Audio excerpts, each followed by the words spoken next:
स्वागत है आपका आज के हमारे नए क्लास में। और आज क्लास 12 के स्टूडेंट्स के लिए हम टॉपिक लेकर आए हैं फिजिक्स में संयुक्त सूक्ष्मदर्शी। अब आप इसको संयुक्त सूक्ष्मदर्शी कहें या इसको हम कह सकते हैं यौगिक सूक्ष्मदर्शी, ठीक है। तो दोनों ही नाम इसके एक ही है। यहाँ पर इसके दो अलग अलग नाम है, एक है संयुक्त सूक्ष्मदर्शी और दूसरा है यौगिक सूक्ष्मदर्शी। अगर आपके एग्जाम में संयुक्त सूक्ष्मदर्शी आएगा तभी भी आप यही करेंगे, और अगर आपके एग्जाम में यौगिक नेम लिखकर आए तब भी आपको यही करना है। अब देखिए यहाँ पर लिखा हुआ है, नाम से ये पता चल रहा है सूक्ष्मदर्शी। सूक्ष्म का मतलब क्या होता है? छोटा। तो यानी कि सूक्ष्मदर्शी का हम प्रयोग कब करते हैं? जब बहुत ज़्यादा छोटी चीज़ों को हम देखने के लिए इसका यूज़ करते हैं। जैसे कि मान लिया बैक्टीरिया है, जीवाणु है, ये सब हम लोग अपनी जो आँखें हैं उससे नहीं देख सकते हैं क्योंकि बहुत ज़्यादा ये छोटे होते हैं। तो छोटे होने के कारण हम इनको देख नहीं सकते हैं अपनी नॉर्मल आंखों से। तो क्या करते हैं, हम सूक्ष्मदर्शी का प्रयोग करते हैं। अब यहाँ पर सबसे पहले हम आपको इसके बारे में थोड़ा सा लिखवा देंगे, 2-3 लाइनें। उसके बाद इसकी संरचना लिखवाएंगे। संरचना लिखवाने के बाद आपको इसकी लिखवाएंगे हम क्रियाविधि।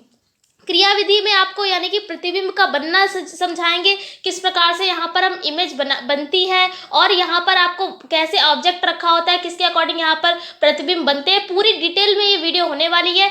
थोड़ी सी वीडियो लंबी जरूर हो जाएगी, लेकिन आपको संयुक्त सूक्ष्मदर्शी या यौगिक सूक्ष्मदर्शी आपको अच्छे से समझ में, पूरे अज्ञात बहुत ज़्यादा अच्छे समझ में आपको आ जाएगा। चलिए स्टार्ट करते हैं आज की क्लास को, समझाते हैं इसके बारे में। सबसे पहले जैसा कि हमने आपको बताया कि यहाँ पर पहले इसके बारे में आपको बताएंगे। तो देखिए बहुत ज़्यादा आसान लैंग्वेज में लिखा हुआ है कि यह एक ऐसा प्रकाशिक यंत्र होता है जिसके द्वारा बहुत ज़्यादा छोटी वस्तुओं के बड़े प्रतिबिंब देखे जाते हैं।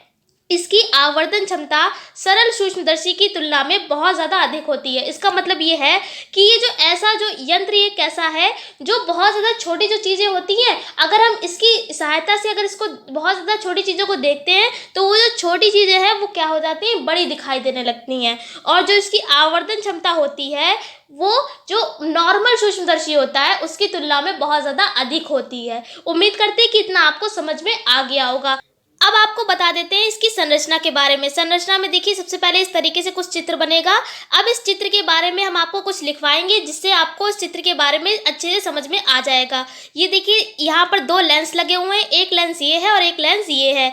इस लेंस का इसको हम बोलते हैं नेत्रिका, और ये लेंस है हमारा अभिदृश्यक लेंस है। और ये बीच में क्या लगा हुआ है, क्रॉस तार लगा हुआ है। अब जब इसके बारे में आपको लिखवाएंगे तो आपको अच्छे से समझ में आ जाएगा। सबसे पहले देखिए लिखा हुआ है कि इसमें धातु की एक बेलनाकार नली के एक सिरे पर कम फोकस दूरी का उत्तल लेंस लगा होता है जिसे अभिदृश्यक लेंस कहते हैं। ब्रैकेट में लिखा हुआ है ओ। देखिए अभिदृश्यक लेंस को इंग्लिश में बोलते हैं ऑब्जेक्टिव लेंस। क्या बोलते हैं? Objective lens. इसलिए इसको किससे लिखते हैं? ओ से लिखते हैं। यानी कि ये जो अभिदृश्यक लेंस है, कम फोकस दूरी का उत्तल लेंस, यानी ये इस लेंस की बात करी जा रही है।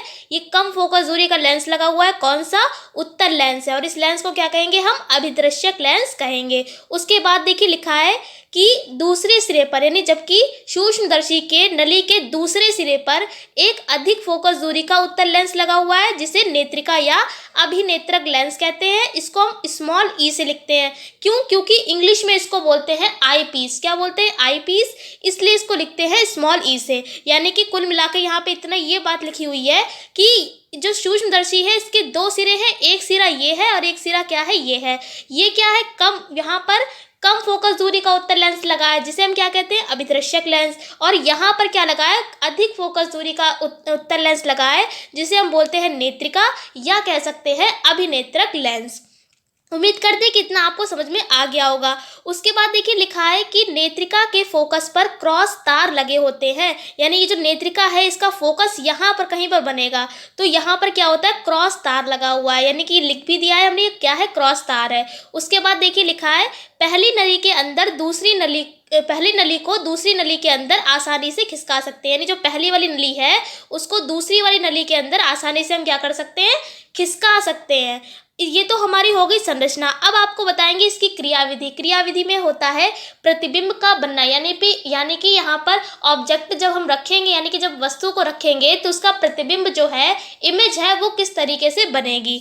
तो सबसे पहले आप उसके बाद हेडिंग डाल लेंगे। इतना लिखने के बाद क्रियाविधि या प्रतिबिंब का बनना। एग्जाम में आपके अगर क्रियाविधि लिखने के आए तब भी आप यही लिखेंगे जो आपको अभी बताने जा रहे हैं, या अगर प्रतिबिंब का बनना आए कि इसमें सूक्ष्मदर्शी में प्रतिबिंब का बनना आप किरण आरेख बनाकर दिखाइए, तो भी आप ऐसे ही करेंगे।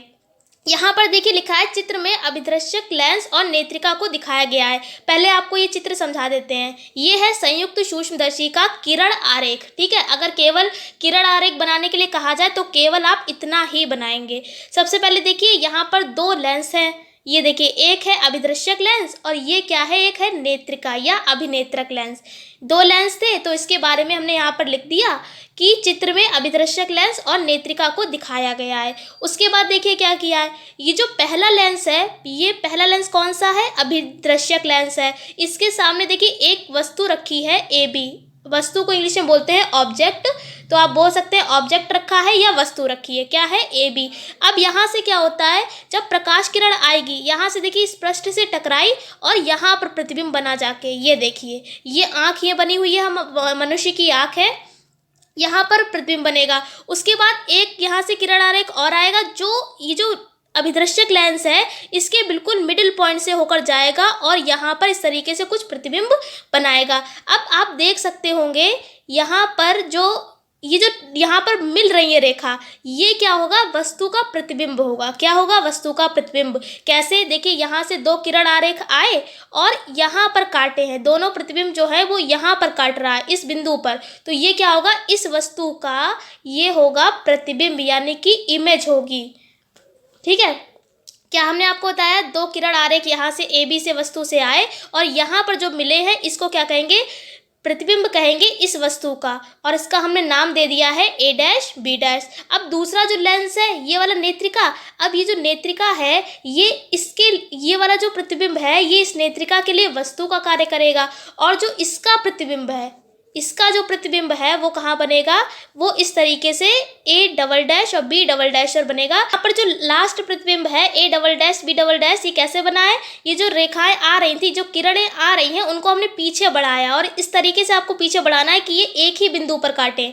और ये देखिए जो ये वाला प्रतिबिंब था यहाँ से हमने मिला दिया, इसको भी पीछे से बढ़ाया, तो ये क्या है, ये केवल एक ही बिंदु यानी यहाँ पर काट रहे हैं, जहाँ पर ये काटेंगे यही क्या होगा, वो नेत्रिका के लिए प्रतिबिंब होगा। तो देखिए क्या हमने आपको बताया, सबसे पहले ये जो अभिदृश्य के सामने एक वस्तु रखी हुई है ए बी, यहाँ से किरणें आएंगी और प्रतिबिंब जहाँ पर बनाएंगी वो क्या है, ए डैश बी डैश। ये क्या होगा, ये नेत्रिका के लिए वस्तु का कार्य करेगा, और इसका जो प्रतिबिंब है वो कहाँ बनेगा, A double dash B double dash पर बनेगा।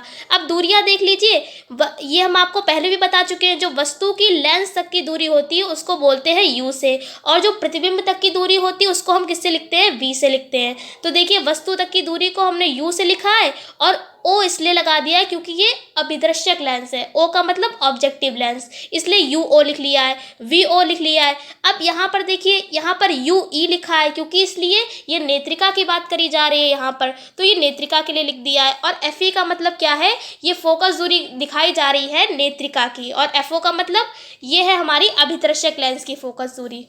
उम्मीद करते हैं कि पूरा आपको किरण आरेख आसानी से समझ में आ गया होगा।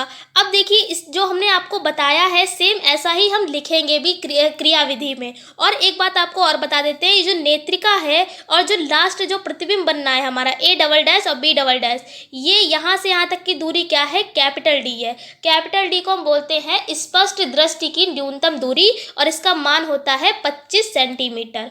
ठीक है, तो अब देखिए इसके बारे में जैसा हमने आपको बताया सेम ऐसा ही आपको लिखना है। क्या लिखा है कि माना एक ए बी एक छोटी वस्तु है जो अभिदृश्यक लेंस के सामने रखी है। अभिदृश्यक लेंस के द्वारा इस वस्तु का उल्टा और वास्तविक प्रतिबिंब और बड़ा प्रतिबिंब ए डैश और बी डैश पर बनता है। देखिए इसका, देखिए इससे सेम यही लिखा है, जितना बड़ी वस्तु है उससे बड़ा प्रतिबिंब बनना है ना, ये है उसके देखिए बिल्कुल अपोजिट बनना है, यानी उल्टा और वास्तविक और बड़ा प्रतिबिंब बनना है किस पर, ए डैश और बी डैश पर। आप ये जब चित्र बनाएं ये बात याद रखें, जितनी बड़ी वस्तु होगी उससे बड़ा प्रतिबिंब बनेगा, छोटा प्रतिबिंब नहीं बनाना है, क्योंकि सूक्ष्मदर्शी का मतलब क्या है, वस्तु छोटी होगी वो सूक्ष्मदर्शी जब हम देखेंगे तो बड़ी दिखाई देगी, यानी कि जो प्रतिबिंब होगा उसका इमेज होगी वो बड़ी बनेगी।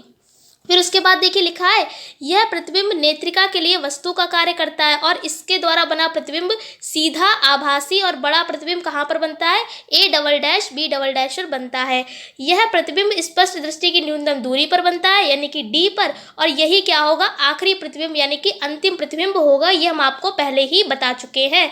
जिस तरीके से हमने आपको किरण आरेख समझाया है एज इट इज आपको वैसा ही क्रियाविधि में लिखना है। कुछ भी रटने वाला काम आपको हमने नहीं बताया है। उम्मीद करते हैं कितना आपको समझ में आ गया होगा। इतना लिखने के बाद आपको आवर्धन क्षमता लिखनी, कभी कभी पूछ लिया जाता है कि सूक्ष्मदर्शी की आवर्धन क्षमता बताइए।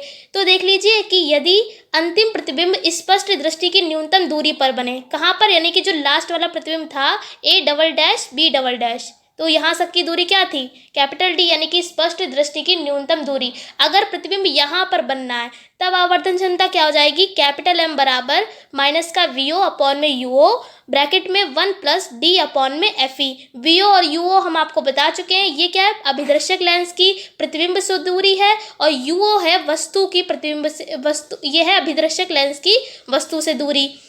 फिर उसके बाद D क्या है, स्पष्ट दृष्टि की न्यूनतम दूरी है। FE क्या है, E फॉर आईपीस यानी कि अभिनेत्रक लेंस, और F फॉर फोकस दूरी, यानी ये क्या है, यानी नेत्रिका की फोकस दूरी है। उसके बाद देखिए ये जो फॉर्मूला है ये कब है, जब प्रतिबिंब स्पष्ट दृष्टि की न्यूनतम दूरी पर बनेगा। अगर कहा जाए कि जो प्रतिबिंब है वो अनंत पर बनेगा, तब फॉर्मूला क्या हो जाता है, M बराबर माइनस का VO अपॉन में UO D अपॉन में FE, यानी जो 1 प्लस था वो हट जाएगा और बाकी का फॉर्मूला सेम रहेगा। तो ये देखिए दोनों आवर्धन क्षमता आपको बता दी है कि जब प्रतिबिंब जो है स्पष्ट दृष्टि की न्यूनतम दूरी पर बनेगा तब फॉर्मूला यानी कि आवर्धन क्षमता ये हो जाएगी, और जब अनंत पर बनेगा, नेत्रिका की फोकस पर रख दे अगर वस्तु को, और जब अनंत पर प्रतिबिंब बनेगा तब ये हो जाएगा हमारा आवर्धन क्षमता का फॉर्मूला। अब उसके बाद इसका उपयोग भी देख लीजिए, यानी सूक्ष्मदर्शी का हम उपयोग कहाँ पर करते हैं, किस लिए करते हैं। तो लिखा है कि इसका उपयोग सामान्य नेत्रों से ना दिखाई देने वाली वस्तुओं के अवलोकन में किया जाता है, यानी कि जो आपकी नेत्र हैं, जो आपके आँखें हैं, उससे जो वस्तुएं नहीं दिखाई देती हैं उनको देखने के लिए हम इसका यूज़ करते हैं। सामान्यतः 1 मिलीमीटर से छोटी वस्तुएं हमारी नेत्रों को दिखाई नहीं देती, यानी इससे जो छोटी वस्तुएं होती हैं वो हम अपनी सामान्य आंखों से नहीं देख सकते हैं, अतः इनको देखने के लिए हम किसका, सूक्ष्मदर्शी का प्रयोग करते हैं। उम्मीद करते हैं कि पूरा क्लास आपको अच्छे से समझ में आ गया होगा। फिर भी अगर कोई आपको डाउट है तो आप नीचे कमेंट करके बता सकते हैं, और अगर वीडियो पसंद आई हो तो प्लीज़ लाइक करिएगा। हम आपसे फिर मिलते हैं एक ऐसी क्लास के साथ, तब तक के लिए जय हिंद।